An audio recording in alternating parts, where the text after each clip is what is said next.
राधे राधे, जय श्री कृष्णा। आज पुरुषोत्तम मास की गणेश चतुर्थी है।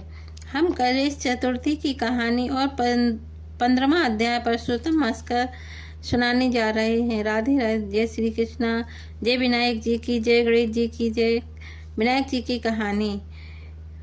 विष्णु भगवान लक्ष्मी जी से विवाह करने जा रहे थे। उन्होंने सारी सभा इकट्ठी करी और सारे देवताओं को बुलाया तो देवता लोग बोले कि हम तो चल पड़ेंगे, लेकिन गणेश जी को साथ नहीं ले जाएंगे, क्योंकि इसे तो एक मन मूंग, सवा मन चावल, खूब सारा घी नाश्ता करने के लिए चाहिए और खाने के लिए फिर बुलाओ। इसके तो सूंड भी है और लंबे लंबे कान, ऊंचा माथा है। इनको साथ ले जाकर क्या करेंगे? इनको देखकर कुंडली नगरपुरी की नारियां शर्मा जाएंगी। इसको तो घर की रखवाली करने के लिए छोड़ जाओ। और सब भगवान की बारात में चले गए।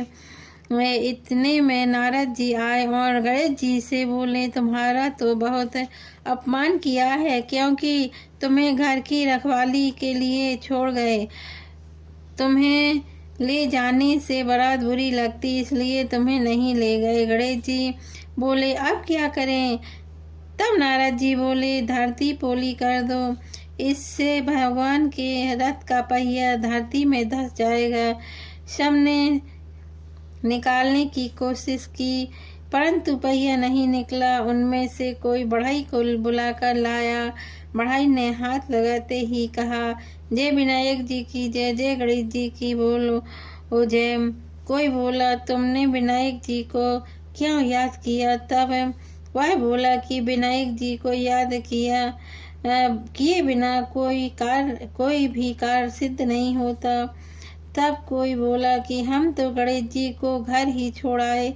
बाद में सब विनायक जी को बुलाने गए। तब वह बोले कि मैं तो नहीं चलूं। पहले तो गणेश जी की रिद्धि पाई, बाद में विष्णु जी ने लक्ष्मी जी से वाह किया और घर आ गए। हे विनायक जी महाराज, जैसे भगवान के कार्य सिद्ध किए, वैसे कहने सुनने वालों के कार्य सिद्ध करना। जय गणेश जी की जय। कथा संपन्न हुई। अब 15वां अध्याय सुनिए। पुरुषोत्तम मास का 15वां अध्याय। वाल्मीकि ऋषि कहने लगे, इस प्रकार विष्णु की स्तुति कर ब्राह्मण सुखदेव हरि के आगे बैठ गए। तब भगवान ऐसी स्तुति सुन मेघ के समान गंभीर वाणी बोले, हे वत्स, तुमने बड़ा घोर तप किया है, इसलिए जो इच्छा हो सो वर मांगो। सुखदेव बोले, हे नाथ, जो आप प्रसन्न हुए हैं तो मुझको एक श्रेष्ठ पुत्र दीजिए। इस प्रकार ब्राह्मण के वचन सुन श्री भगवान बोले, हे वत्स, पुत्र सुख विधाता ने तेरे भाग्य में नहीं लिखा। मैंने तो तेरे भाग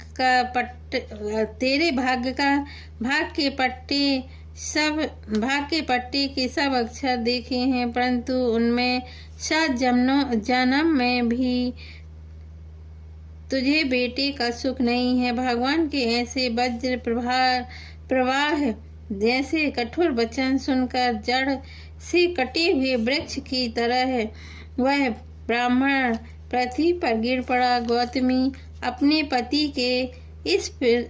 पति को इस प्रकार पड़े हुए देखकर अत्यंत दुखी हुई और स्वामी के पुत्र के सुख से रहित देखकर रोने लगी। फिर वह स्त्री धैर्य धारण कर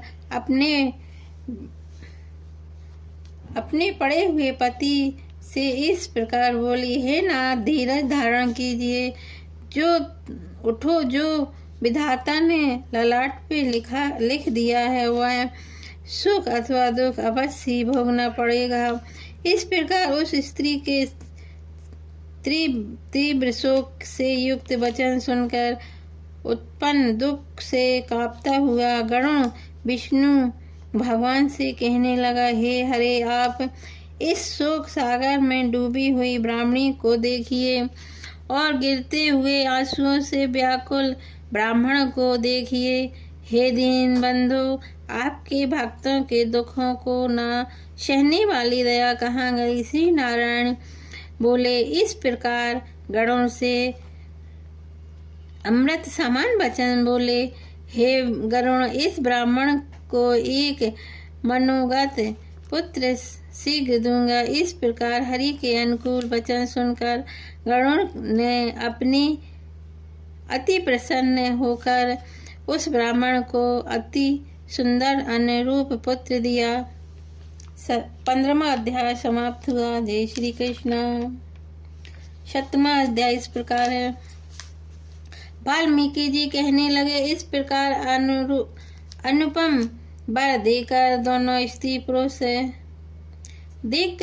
स्त्री पुरुष को देखते देखते विष्णु भगवान गरुड़ पर चढ़कर अपने स्थान को चले गए।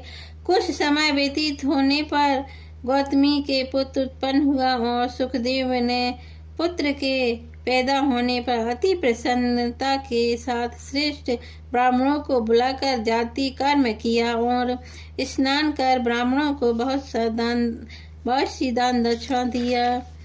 पिता के मनोरथ के साथ माता के मन को आनंद देने वाला वह पुत्र शुक्ल पक्ष के चंद्रमा के समान बढ़ने लगा। तब पिता ने पुत्र को यज्ञों पवित्र संस्कार कराकर गायत्री मंत्र का उपदेश दिया और वह पुत्र ब्रह्मचार्य व्रत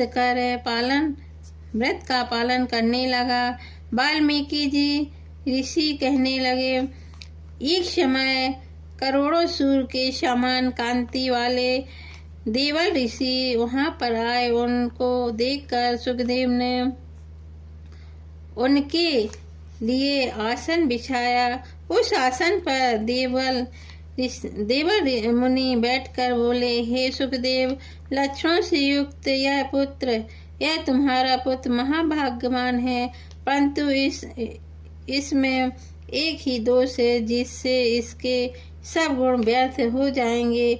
हे सुखदेव, तेरा यह पुत्र 12वें वर्ष में जल से डूबकर मर जाएगा, जिससे तू मन में सोच नहीं करना, अवश्य होने वाला तो होगा ही, इसमें कोई संशय नहीं है, इसका कोई उपाय नहीं है। वाल्मीकि जी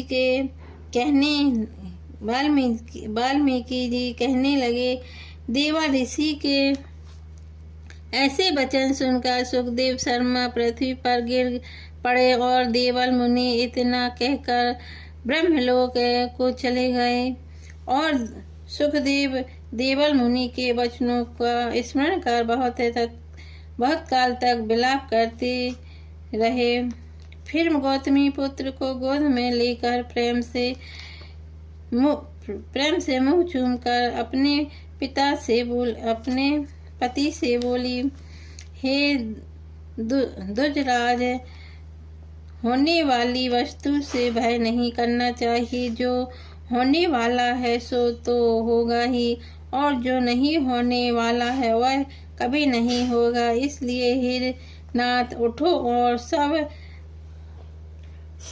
शरणागत जीवों के रक्षक निर्वाण पद को देने वाले विष्णु भगवान का भजन करो।